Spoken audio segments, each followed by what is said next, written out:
Hey, welcome to Was I in a Cult? Part 8. Okay, so in the last video, I left off where I graduated high school by the skin of my teeth. Basically, I spent my entire senior year doing everything I could to graduate, even though the very first month of my senior year, I actually got kicked out. I got suspended. Actually, I got expelled or expulsed. I don't remember what they called it. But for an entire month, and they almost didn't let me come back. Basically, the cops came to my classroom and pulled me out and took me to the office, and my grandparents had to go to the board. We had to have a meeting. It was a bunch of stuff. I honestly didn't care. I didn't really want to go back to high school. I did, but I didn't at the same time. I was kind of enjoying being expelled for a month because I didn't have to do anything.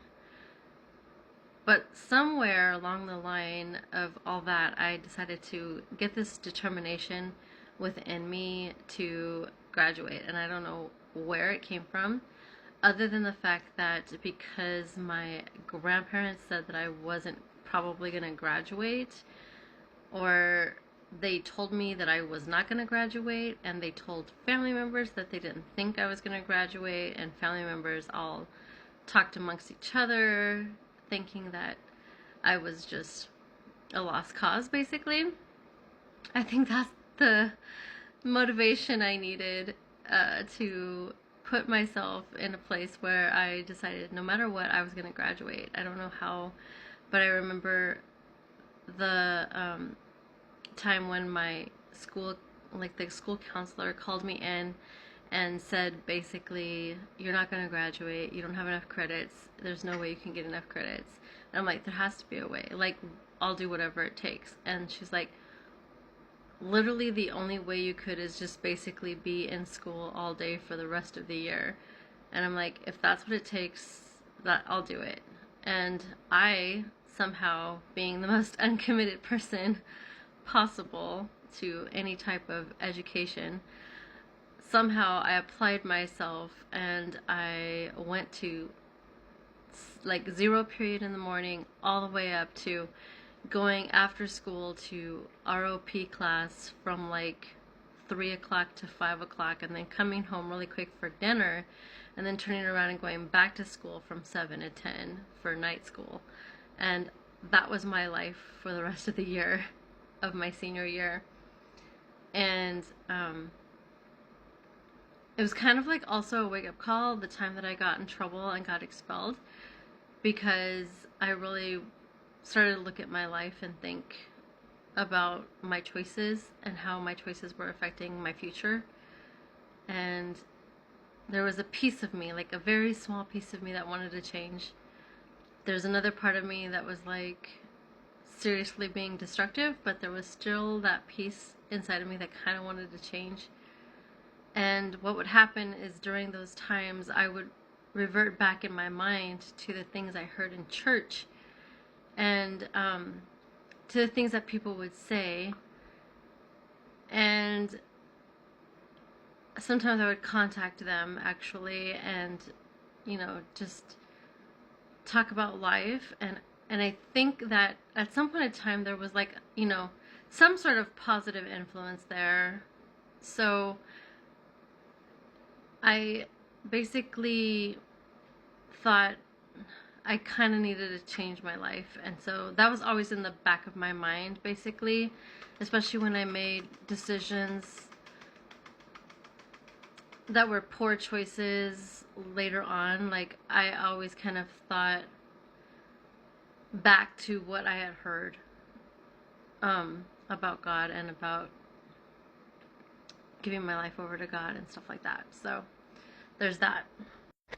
Okay, so fast forward, I had graduated high school, and I was so proud of myself that I had finally done something that I felt that people could be proud of in my family, that my grandparents could be proud of, that even I could be proud of. I was proud that I finally made some good choices and decisions, because up to that point, I was so out of control and making such poor choices in life that I didn't even know where I would end up. So I was actually really proud of myself, and I just remember um, nothing that my family could say at that point would make me feel like I couldn't do anything.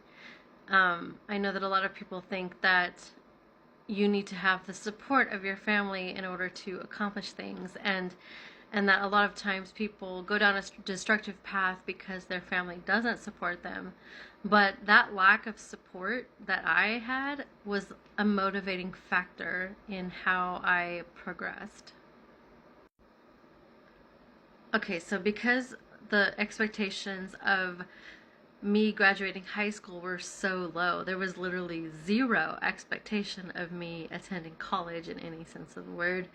So my grandparents never even encouraged me. I don't remember any time during the 4 years of me going to high school or even in junior high. I don't ever remember them talking about college to me. I don't remember them ever encouraging me to get an education or to go to college. It was just not talked about.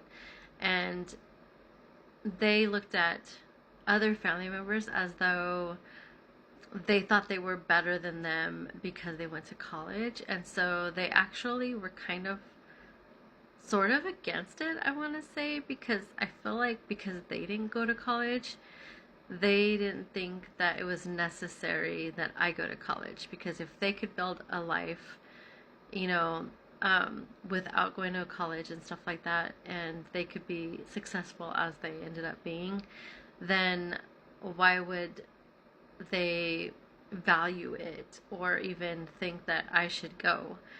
Apparently, when my aunt went to college and stuff like that, like I kind of feel like my grandparents thought that they were better than them because they were educated. And I don't know, it was just, I think from the time period that they came from, they were born in like 1928 and 1929, so they didn't really value education as much as most people do, like in today's era. Like they never even pushed me. I know that some of my friends were being pushed to go to college and stuff like that, but most of my friends didn't go to college. The group that I surrounded myself with, most of them had dropped out of high school. And, like, one became pregnant, another one just ran away from home. It's just, I didn't really hang around with anybody that was pursuing any type of education at all. So right out of high school, I moved in with my sister and became a nanny for my niece and nephew. And at that time, I kind of loved having that freedom and independence, because I could go over there and I would kind of be free of my grandparents nagging and being intrusive in my life in any way. So I remember I did start going to 18 and over clubs, and I started meeting some different people, and it was just a party life for me. I was newly 18. I would go and I I was basically just having a good time. I still kept in touch with some of my high school friends, and I remember we were going to hang out one time, and we were planning on all going out to a party or something like that. And I remember my friend telling me, hey, let's go. We're going to all go. And then they're like, well, we're going to go to this party, but before we go to party, we're going to go to this church. And I'm like, here we go. I'm like, don't tell me it's this one church that I have been running into for the last who knows how long. And of course it was. So I ended up at this church once again, and we were there, and I remember we went to party afterwards, and I felt too guilty to do anything because of church.